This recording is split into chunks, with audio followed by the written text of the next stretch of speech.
Just days after taking office on March 21st, Namibia's new president, Nandine Daitwah, has wasted no time making bold moves that have sent shockwaves through Western power structures. Much like Captain Ibrahim Traoré in Burkina Faso, who has expelled French troops and reclaimed national resources from neo-colonial hands, Daitwah is asserting Namibia's sovereignty with equal determination. From taking direct control of Namibia's lucrative oil and gas sector, to demanding Germany take full accountability for the Namibian genocide, and even imposing visa restrictions on US citizens starting April 1, 2025. Her leadership signals a new era where African nations are no longer willing to play by Western rules. Over the weekend, she went beyond a routine cabinet reshuffle. She restructured Namibia's governance to place the oil and gas industry directly under the presidency. In a move that defies the usual Western corporate dominance, Daitwah made it clear that Namibia's wealth would serve its people first. With international giants like Total Energies and Shell eyeing the country's massive offshore oil reserves, her stance is a direct challenge to decades of exploitation, reminiscent of Captain Traoré's nationalization efforts in Burkina Faso. But her vision extends beyond economic sovereignty. In a fearless demand for justice, she has reignited the fight for reparations from Germany, calling for an official apology for the brutal genocide of the Herero and Nema people between 1904 and 1908.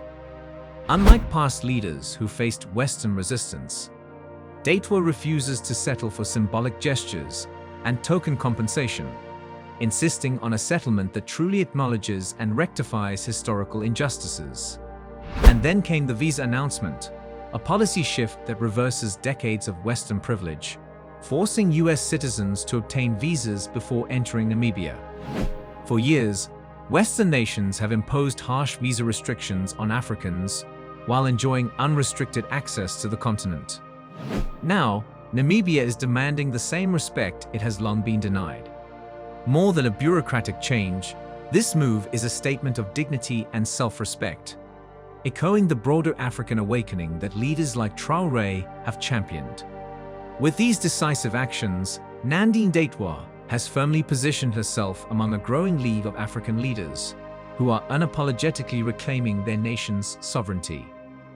The era of Africa bowing to Western dictates is coming to an end, and the world is being forced to take notice. African nations are no longer willing to accept a system of inequality, and Namibia's new president, Nandine Daitwah, is making that clear. If Namibians are required to obtain visas to enter Western countries, then the same rule will now apply to US citizens entering Namibia. This bold decision reflects a broader trend across Africa, where leaders are asserting their sovereignty rather than relying on goodwill or outdated arrangements. Kenya and Rwanda have experimented with visa-free policies, but Namibia's move is different. It is about equity, not charity. This action, alongside resource nationalization and demands for colonial reparations, is part of a larger movement to dismantle Western dominance over Africa. Captain Ibrahim Traoré of Burkina Faso has been a trailblazer in this fight, expelling French troops, reclaiming control over his country's gold mines, and standing firm against foreign influence. Now, President Nandine Daitwah is stepping onto the global stage with similar determination, ensuring Namibia's wealth benefits its people rather than foreign corporations. This shift is not happening in isolation. It's part of a broader African awakening. With Namibia discovering vast oil and gas reserves, the stakes are high. If left unguarded, these resources could fall into the hands of multinational corporations, repeating the cycle of exploitation that has long plagued Africa. Nandine Daitwah's approach, like Traoré's, seeks to ensure that Africa's natural wealth serves its own citizens first. If Namibia succeeds, it could inspire other resource-rich nations like Angola, Nigeria, and Ghana to follow suit, reshaping Africa's economic landscape. The same spirit of justice extends to Namibia's fight for full recognition of Germany's role in the Herero and Nama genocide. This is not just about financial reparations. It's about holding colonial powers accountable, rewriting history with truth, and setting a precedent that could force other European nations to atone for their crimes in Africa. If Namibia wins this battle, it could pave the way for similar demands from Kenya against Britain, the Democratic Republic of Congo against Belgium, and Algeria against France. The imposition of visa requirements on Americans may seem like a small act, but it carries deep symbolic weight. For decades, Westerners have entered African nations freely, while Africans have faced humiliating visa restrictions, steep fees, and endless bureaucracy. By enforcing reciprocity, Nandi-Ndaitwah is sending a message that Namibia will no longer be treated as a second-class nation. Imagine if South Africa, Zimbabwe, or Egypt adopted similar policies. Suddenly, the West would be forced to reconsider its approach to Africa. This is more than policy. It is resistance, and it is beautiful to witness. President Nandine Daitwa is not just leading Namibia. She is igniting a continent-wide revolution. Like Ibrahim Traoré, she is proving that Africa's future does not lie in submission to Western powers, but in standing tall and demanding what is rightfully ours. The West is growing nervous, and rightfully so.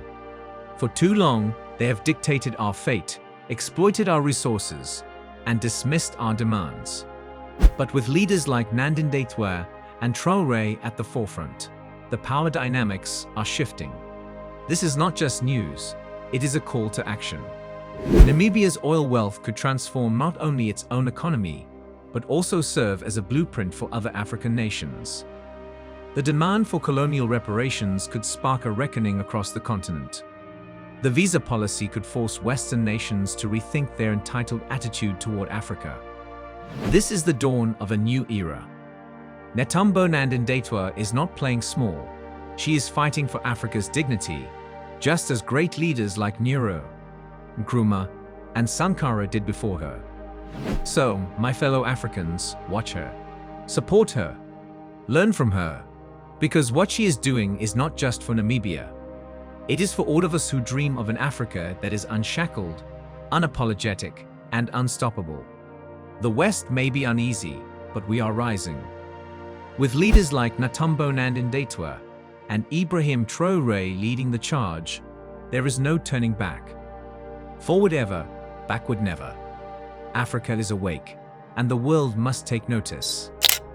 Imagine if the Congo, home to vast reserves of cobalt essential for the West's electric car batteries, decided to stop exporting raw materials and instead process them locally, creating jobs and setting its own prices. Imagine if Namibia, rich in uranium and lithium, followed Captain Ibrahim Traoré's lead by building refineries instead of sending its resources abroad. If Nigeria prioritized its oil for domestic industrialization rather than mere export, Africa's economic revolution wouldn't just be a dream, it would be a reality. The continent holds 30% of the world's mineral wealth, including gold, diamonds, copper, manganese, and rare earth elements. If African nations took control of their resources, refining, manufacturing, and trading on their own terms, they wouldn't just compete with the West, they would surpass it. The tables would turn, and it would be the Western nations pleading for access, not Africa. Yet, despite this immense potential, many African leaders remain trapped in a colonial mindset, addicted to old ways of governance. They bow to institutions like the IMF and the World Bank, signing deals that mortgage their nation's futures for loans they will struggle to repay. Meanwhile, Africa loses an estimated $89 billion annually through illicit financial flows, primarily linked to resource exploitation, more than double the aid it receives. The problem is not poverty. It is systemic plunder facilitated by leaders who enable foreign interests to loot Africa's wealth. However, the people are waking up. Across Accra, Nairobi, Johannesburg, and Dakar, citizens are demanding change. They are looking to figures like Captain Traoré as a symbol of resistance. When he attended Ghanaian President John Mahama's inauguration in January 2025, dressed in his military fatigues, the crowd erupted, not because of his uniform, but because he represents a break from the compromised politics that have long failed Africa. Unlike leaders who prioritize Western approval and personal gain, Traoré is fighting for his people, reclaiming resources, and ensuring Burkina Faso stands on its own feet. His popularity reflects a wider African sentiment, a rejection of spineless leadership and an embrace of sovereignty. Now, similar signs of change are emerging elsewhere, particularly in Namibia, where President Nandine-Ndaitwah was sworn in on March 21, 2025. As Namibia's first female president and only the second woman directly elected to lead an African nation after Liberia's Ellen Johnson Sirleaf, she is already signaling a departure from the status quo. During her campaign, she emphasized the importance of adding value to Namibia's mineral exports by processing uranium and lithium locally, echoing Traoré's approach. With unemployment at 19% and economic inequality still shaped by apartheid's legacy, she has the opportunity to rewrite Namibia's future. If she succeeds, she could become a leading force in Africa's resource revolution. This battle over minerals is not just about economics, it is about power. The West and China are scrambling for Africa's resources because their economies depend on them.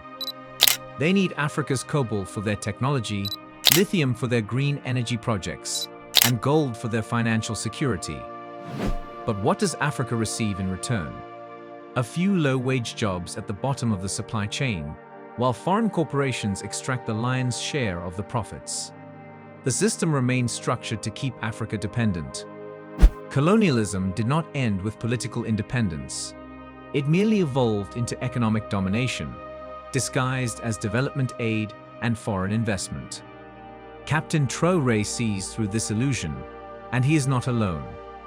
His rising popularity is a message to all African leaders that the people demand sovereignty, accountability, and a future where African youth do not need to flee to Europe in search of a decent life. Africa's youth, with a median age of 19, are not fooled by the same old excuses. They are on social media, amplifying voices like Traoré's, exposing corruption, and envisioning an Africa that leads rather than follows. When Traoré declared at the 2023 Russia-Africa Summit that African leaders must stop acting like puppets dancing to the tune of imperialists, he was speaking to the entire continent. The biggest obstacle to this transformation is not just corruption, but a failure of vision and courage. Too many leaders are content with their privileged positions, reluctant to challenge Western or Chinese interests, and unwilling to place faith in their own people. But Traoré is not afraid. He is not just a military leader, he is a symbol of Africa's potential. He reminds us that leadership is not about titles or summits. It is about action, about fighting for a continent that has been exploited for far too long. With more leaders like Traoré and Nandi-Ndaitwah stepping forward, Africa's rise is inevitable. This is the fire Africa needs right now. The dream of an independent, self-sufficient continent isn't just wishful thinking. It's a roadmap waiting for bold leadership. The West industrialized with coal and steel. Japan rose with ingenuity, and China became a powerhouse by betting on itself. Africa has more than enough resources, manpower, and brilliance to do the same. Imagine an African minerals union, where Africa sets its own prices, controls its own supply chains, and stops being a raw materials depot for richer nations. Picture an Africa where every country processes its own minerals, creating jobs, industries, and wealth that stays on the continent. Ghana refining its gold and bauxite, Zimbabwe turning its platinum into finished products, Namibia leveraging its uranium and lithium, South Africa fueling its own industrial boom. It's not just possible, it's overdue. The key? Leadership with vision and courage. No more selling out for loans, no more kickbacks from foreign corporations, No more leaders living in luxury while their people suffer. Captain Traoré has set the example, showing that power should serve the people, not personal gain. Namibia's President Nandine Daitwah has the chance to follow suit. She's known for being incorruptible, but now she must prove it by building refineries, investing in local industries, and making sure Namibia's wealth benefits Namibians first. The youth are watching. They're not interested in political speeches. They want action. They want leaders who fight for them, who reject dependency, and who finally say, "This is ours, and we're keeping it."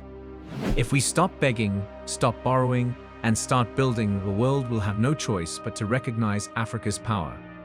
And when that day comes, the West won't be dictating terms. They'll be the ones knocking, hats in hand, asking for a piece of the Africa we've built. That's the future we deserve. Now let's make it happen.